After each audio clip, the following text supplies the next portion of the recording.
Morning. This is Mike, Wildcat Hollow Farm. Yes, I know it's been a while since we put a video out. It's been a little busy here, and I still having problems coordinating making videos and working, and my brain just doesn't do both at the same time. So I'll kind of walk around with the camera and show everybody what we've been busy with. And I'll start out over here in the kitchen shed that's now a wood shed. To give you an idea of size, I'm 6'3". This pile is the same size I am. There is roughly 2 cords of wood in this pile, and I still got 3 more to go. Roughly represents about 3 days worth of work for her and I both. So out of the 12 days since the last video, there's where 3 of them went. And off to the next stop. And this is where about 1 1/4 of that wood came from. And the elves have since moved in, or gnomes, or whatever they are. It's one of Petra's projects to beautify the yard, and she's working her butt off. That's just one of them, and this is just one. This one is just for fun. Doesn't count all the other stuff that she's been doing. This is an experimental coop or run that I made out of PVC and chicken wire. Trying to make it as light as possible, because next month we've got Cornish cross coming, and they'll spend most of their time in this so I can move them around the yard. It's not escape proof at the moment because it's sitting on uneven ground. But there's another 2 days worth of work, because I had to sew the wire together from separate sheets, which was fun. Sewing with wire on wire, yeah, different. Alright girls, I'll let you out now. Yeah, here you can see several burn piles of various things collected, weeds, trees, stuff that has to be burnt yet. This will be the 3rd time these piles have been burnt. It's all offall from trees, and if you notice, the grass is cut. And I'm going to pan the camera around here real slow, because this is the only place I can get a perspective of all the grass, or most of it. But, it's taking roughly 2 days to mow all of this with a scythe or and a push mower. I can do the flat areas with a push mower. And if you look down here by the house, it's kind of hard to see. There's a line that's drying grass. I'm using that for chicken bedding. But yeah, a lot of this I can't do with a push mower because it's got stubs and stuff, so I have to use a scythe. But there's more. Alright, we're going to head down here to the flat and show you some of the progress that Petra's made on various things down here. This is one of Petra's projects. It's an herb garden, and it's doing well. I couldn't tell you what everything in there is. She could tell you. But she moved most of these rocks up here by herself, which is kind of, yeah. But it's got deer netting over the top of it to keep the chickens out of it right now until all the seeds have sprouted. But that's just one of the various projects going on out here. And off to the next one. Well, that's our first official gate, and right now it doesn't go anywhere. But behind the gate is where the barnyard's going to be, once I get the rest of the fencing put in. Over here on the pole, as you can see, is an outdoor shower that I built, connected to the post.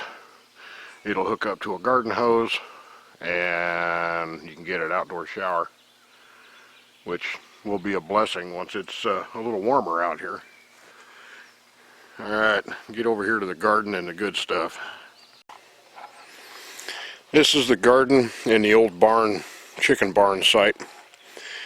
And 90% of the work in this has been petra. And we've got broccoli, which looks kind of sad, garlic. Onions are kicking butt. Peas are kicking butt. We got melons coming up in between. We got sunflowers. We have several different varieties of tomatoes. And nasty marigolds. I hate them. But there's some more sunflowers. We got some squash plants coming up. They got hit by hail at one point and tore a bunch of the leaves up, so they're struggling right at the moment. But one of them is doing really, really well. Got corn over there. We got carrots. And a big patch of green potatoes in the middle.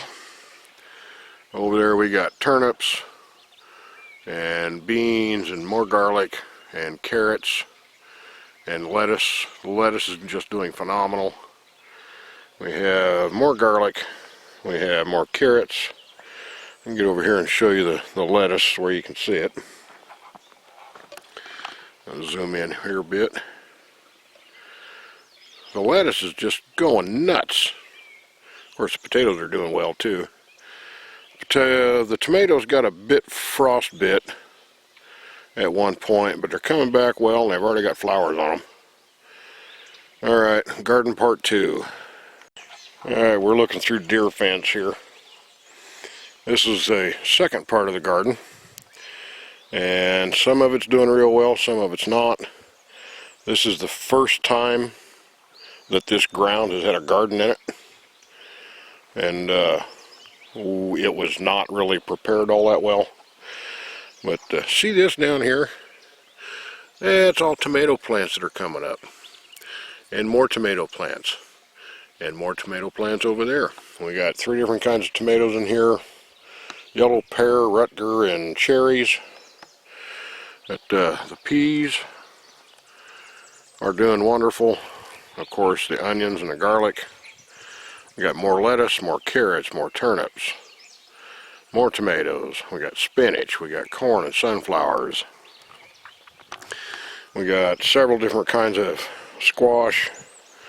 Several different kinds of melon. And again, Petra has done 90% of the work in this. She's in here daily weeding by hand. That's just the way she does things. And some of it's been replanted because either the seeds were ground out in the big rain we had, or they rotted in the ground. So she's replanted some. But the corn's looking well. Sunflower's looking well. We got squash and stuff and melons in there.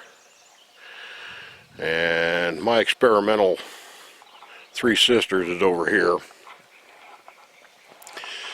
And I got squash and beans and corn, several different varieties. This was an impromptu 3 sisters experiment. As you can see, the ground is where we had the big bonfire at. And I dug up the center of it here. And I put half a dozen raw eggs and coffee grounds underneath the middle of this to see what it would do.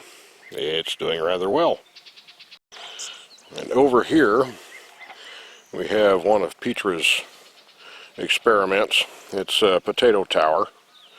This is the first time that either one of us has ever done that, so we don't know exactly sure how it's going to work. She's got more flowers and stuff planted in here, and I don't know what these are, but there's some coming up and stuff in there. I have no idea half this stuff is. Gardening is her department, and she's doing really, really, really well at it. I'm just the muscle. But she's got fancies up, and eventually this stretch of fence will come down, because that's not where the new fence is going to be. And part of the new fence, you can see the poles standing up here, a row of poles. This is going to be a cedar fence, once I get all of the cedars cut. At 16, 32, and 64 it will have rails, and behind that it will have stock fencing, or welded wire fencing. So it'll be animal secure. It'll stretch all the way around the back here, all the way, oops, my hand's drifting, down here.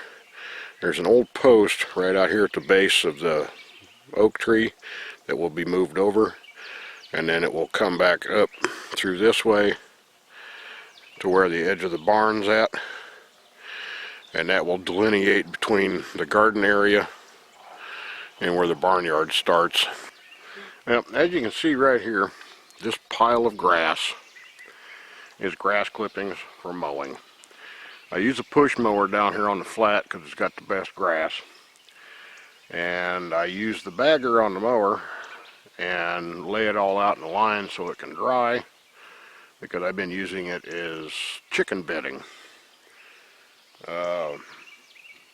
At some point I will make a hand baler, and when I get more of the grass cultivated, I'll start taking more and drying it and putting it through a hand baler and storing it. That way we've got some for the winter. This is another experiment that I'm testing here. This is 1.25" PVC. It's what came out of the old well. And I have an idea to use it for garden cover and greenhouse and various things, and I'm testing the synergistic value of a complex building. I know that sounds weird, but that's what I'm doing. The garden is over there behind the camera, and at some point I have to start building raised beds for it, and I'm looking at adding winter protection and or extending the growing season.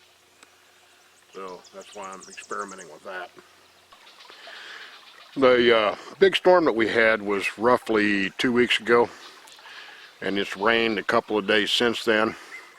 You're looking down our driveway. Yeah, our driveway is the creek bed, specifically Wildcat Creek bed. This is not bad compared to what it was, and for those of you who've watched videos that we've put out before, you've seen the result of what happens out there on Hurricane Creek. Yeah, there's a lot of water down here at some point.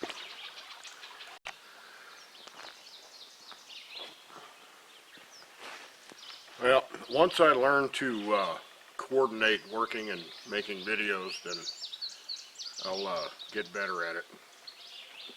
But as you can see, we've done a lot of work. Last year, when I got here in August, where I'm standing was 7-foot high ragweed. Yeah, now it looks like a lawn, and it's almost getting to park-like conditions out here in some areas. We still have a lot of work to do. I'd like to thank everybody for watching. If you get a chance, flip over to Facebook, look us up on there. We post a lot of pictures and stuff. Wildcat Hollow Farm on Facebook. One of the pictures that somebody or many people would appreciate, Petra took the other day, 3 species of swallowtail butterflies in one photo. The giant swallowtail, the tiger swallowtail, and the spice bush. We couldn't get a zebra to cooperate, so we couldn't get 4 species in one. But getting a picture of the giant is amazing because they're almost 7 inches across. Big butterflies. Thanks for watching. It's Mike. I'm out of here.